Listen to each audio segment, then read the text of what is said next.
Vimos que o Senhor Jesus é a verdade. A pessoa do Senhor Jesus é a verdade. Vimos também que o Espírito Santo nos motiva a procurar a verdade, a encontrar, a buscar a verdade.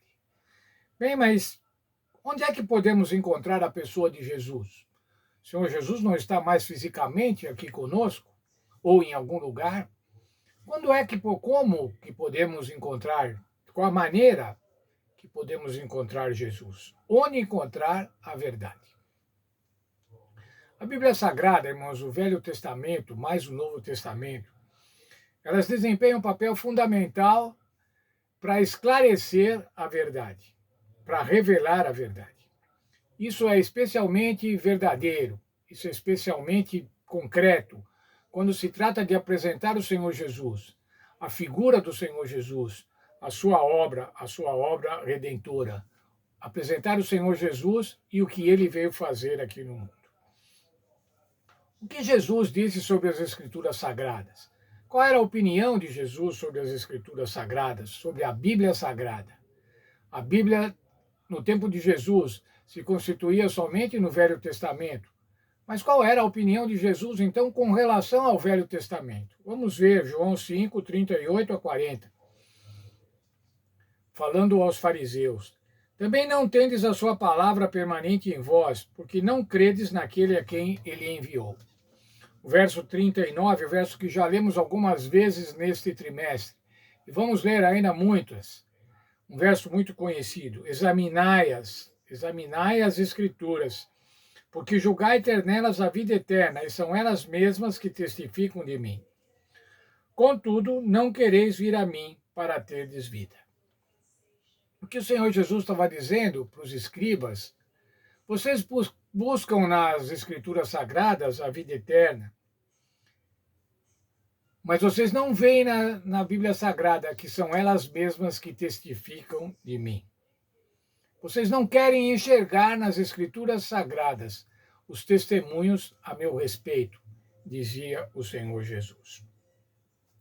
Jesus utilizou várias vezes o testemunho e a autoridade das Escrituras para confirmá-lo como Messias. Veja aqui outro texto de João 5, versos 46 e 47. Porque se de fato cresceis em Moisés, também crereis em mim, porquanto ele escreveu a meu respeito. Se, porém, não credes nos seus escritos, como crereis as minhas palavras? Quando Jesus falava crer em Moisés, Jesus estava falando crer nos livros escritos por Moisés, crer no Pentateuco, crer na Bíblia Sagrada no Velho Testamento. Mas, basicamente, irmãos, em termos simplificados, o que é que nós podemos encontrar nas Escrituras? Primeiramente, irmãos, nós podemos revelar a divindade. Podemos revelar como é a divindade. A divindade de Pai, Filho e Espírito Santo. Mas ainda nós podemos ter uma cosmovisão. Como é que foram criadas todas as coisas? Como foram criados os seres humanos? Qual a origem do mal? Por que é que o mal existe? Mas ainda nós podemos ver na Bíblia Sagrada a origem do pecado, a queda dos seres humanos. Juntamente com isso, nós podemos ver também o plano da redenção em Cristo Jesus. E podemos ver a promessa, a garantia da vida eterna. Veja, irmãos, todos esses itens que eu falei, a revelação da divindade, a cosmovisão, o pecado, a queda, a origem do mal, o plano da redenção, isso nós não encontramos na natureza, irmãos. Há um verso na Bíblia que diz assim: os céus proclamam a glória de Deus, e o firmamento anuncia a obra das suas mãos. Mas todo o processo de origem do mal, todo o processo de resgate daqueles que caíram no mal, que caíram no pecado, isso nós só encontramos na Bíblia Sagrada. Após a ressurreição, o Senhor Jesus continuou utilizando a Bíblia Sagrada para esclarecer a sua missão e o seu ministério. Veja, por favor, Lucas 24, 27. Quando Jesus encontrou com os discípulos no caminho de Emaús. O verso diz assim: e começando por Moisés, discorrendo por todos os profetas, expunha-lhes o que a seu respeito constava em toda a Escritura. Começando por Moisés, começando pelos primeiros 5 livros da Bíblia, passando pelos profetas, o Senhor Jesus mostrava na Bíblia o que a Bíblia dizia a seu respeito. O Senhor Jesus sempre teve a Bíblia como autoridade para demonstrar o plano de Deus, com autoridade para mostrar a história desse mundo. E assim, então, ele aplicava a Bíblia para falar a seu respeito, para defender-se daqueles que o acusavam. A importância da Bíblia Sagrada. Qual a importância da Bíblia Sagrada para nós hoje? Se ela era importante para Jesus, se Jesus a considerava importante, qual é a importância para nós hoje, que além do Velho Testamento, temos o Novo Testamento, com todos os evangelhos e com toda a história da igreja cristã primitiva, e com o livro do Apocalipse, que aponta para os eventos finais e para a volta do Senhor Jesus Cristo. Vamos ver o texto da nossa lição. A Bíblia não é um livro didático de ciências. Ela não explica como dividir o átomo ou como realizar uma cirurgia no cérebro.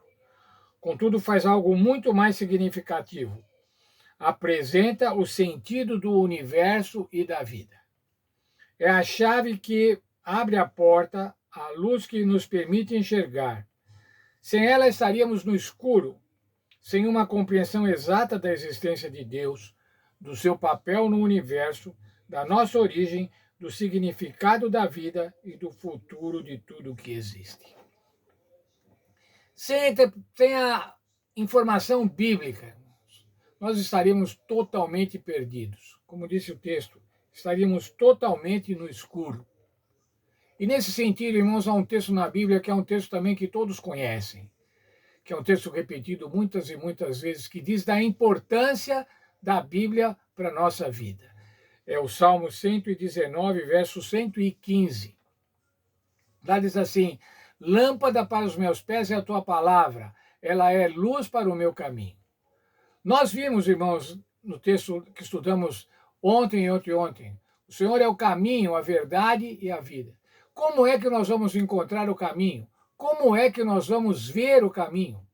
Como não vamos tropeçar? Esse mesmo verso, noutra versão, diz assim: ela clareia o meu caminho, me ajuda a não tropeçar. A Bíblia Sagrada nos aponta o caminho. O Espírito Santo, que inspirou a criação da Bíblia, a elaboração da Bíblia, também nos ilumina hoje para que a gente possa entender e conhecer o caminho. E conhecendo o caminho, buscarmos a verdade. E buscando a verdade no Senhor Jesus Cristo, encontrarmos a vida eterna. Nós não precisamos ficar no escuro, irmãos, com relação à origem do mundo, com relação à origem do mal, com relação aos problemas, com relação às alegrias, às bênçãos. Nós não precisamos ficar no escuro, porque a palavra de Deus pode iluminar a nossa vida. A palavra de Deus pode iluminar o nosso caminho. E se ela iluminar o meu caminho, iluminar o meu caminho, o teu caminho, nós não vamos tropeçar e vamos seguir firmes para a vida eterna que foi providenciada pela graça do Senhor Jesus Cristo.